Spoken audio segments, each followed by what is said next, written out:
Good evening and welcome to another episode of Clearly Ambiguous. Usually I upload these videos over the weekend, but today is Monday. Now it is almost 30 days since this war which was started by United States and Israel against Iran due to perceived nuclear threats. Now the reason why I have been confused and I've had to take the time is because if you are following, and I'm sure everybody is following this war, you would be a little confused that, although this was started as a military action with regards to Iran building a nuclear bomb, until unless nobody probes the Americans, or Israelis are hardly giving any statements anyways, until unless you really don't probe the Americans, they really do not respond to it, and their conversation usually just revolves around oil, and oil. I believe the confusion that people have is because apparently, according to President Donald Trump, this war was won on day one. Then it was continuing at the same point of time, and it is more than a month now, and there have been contradictory statements from President Trump himself that it is going to finish very soon, it's going to continue, then there are pauses, then military operations are continuing during those pauses, then those pauses are extending. US aircraft carriers are receiving damage, but then again they've gone for battle damage. There are reports that they are going to be out of action for almost a year or so, and they are undergoing maintenance. But then there are certain reports that there was battle damage and they are undergoing repairs. Then they have got toilets clogged, linen fire, so on and so forth. Americans and their president especially, who keeps claiming that they've got the best weapons in the world, seems to have lost almost about 20 aircraft. So if they have complete air superiority and they are roaming over with uncontested, how come their aircrafts are falling? Apparently, according to Americans, they happen in friendly fire. The best weapons in the world get shot down by friendly fire. I think we should actually invest on those weapons, which might not be the best in the world, but then again, they might not get shot down in friendly fire. Another confusion is that probably Americans were thinking that this is going to be something like the helicopter abduction of the president of Venezuela, decapitation strikes, so on and so forth. Americans like to use a lot of fancy words when they do military options because that makes them, that they feel that makes them more legit. Right? Human rights violations. There are organizations in the United States of America which keep giving out reports on human rights certificates to almost every country in the world. But then again, there are reports that there have been some terrible human rights violations by the Americans in this military action that they have been doing against Iran. Another thing is that you initiate a conflict, and due to that conflict that you've initiated, Iran ends up choking Strait of Hormuz. And now you want the rest of the world to help you to open that Strait of Hormuz. And predominantly, President Trump is very, very disappointed with NATO. He has at the same point of time called NATO to be a paper tiger.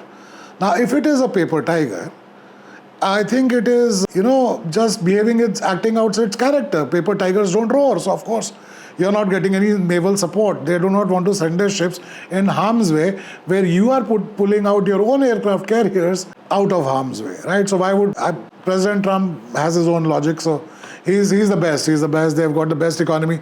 Their economy is doing really great, but then again, if you look at the numbers, everything is in red. So it seems like red is a good color for President Donald Trump. He likes the economic numbers in red, because then suddenly he'll do something and they'll become green, and he'll be very happy because he made some announcements on pauses, and then suddenly the crude oil prices came down and economy surged for a day, and that was good, and that's all he is going to remember. Then he goes ahead and says something very, very insulting to the Japanese Prime Minister about the attack on Pearl Harbor. At least the Japanese premier was, mature enough not to point out that, you guys ended up dropping the first atomic bombs.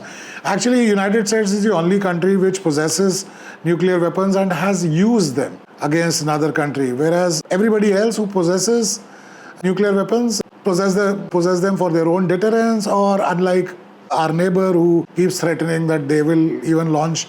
But then again, even they've shown more restraint than Americans have when it comes to nuclear weapons. Another very confusing thing is that the best world policy, this strategy, economics, everything that the United States keeps talking about has led to these massive, massive sanctions against Iran and countries like Iran and North Korea, which are like the most sanctioned countries. North Korea has ended up going through certain famines because they were just focusing everything on becoming a nuclear power. But Iranians, out of all these sanctions, have been able to build a formidable military which is actually responding pretty well, owing to the fact that the amount of stuff that is being thrown at them.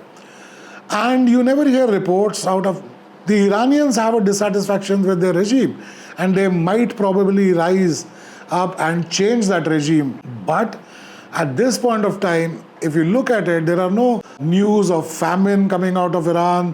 They're pretty well fed, pretty well stocked. They're getting by. So don't you find all this very confusing? Because there is an American perspective to things, and then there is the logical perspective to things. President Trump would want China to get the Strait of Hormuz open. Why do you want China to respond? When you hate China, you want China out of United States. You don't want manufacturing to go to China. So after all this confusion, another thing that is confusing is that whether Americans are going to launch ground assault or not. They have moved in the Boxer battle group and another Tripoli battle group, and these are both America-class aircraft carriers, where basically they are helicopter carriers, and they are more geared towards an amphibious assault. And then you're talking about an entire airborne division being there.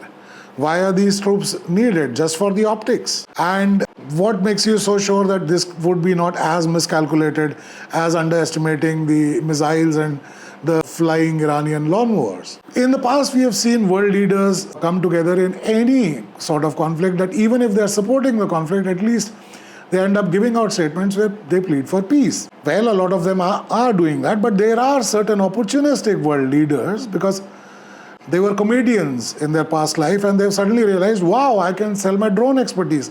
And here I'm talking about the Ukrainian President, Volodymyr Zelensky. He is in Saudi Arabia telling them, you know what, how about this? I'll teach you how to defeat these flying Iranian lawnmowers. Because I have, possibly a degree, because I've been facing them from Russia over the last couple of years. So, of course, I have an expertise. I think, how long has been the Russian war going on? About 3, 4, 5 years?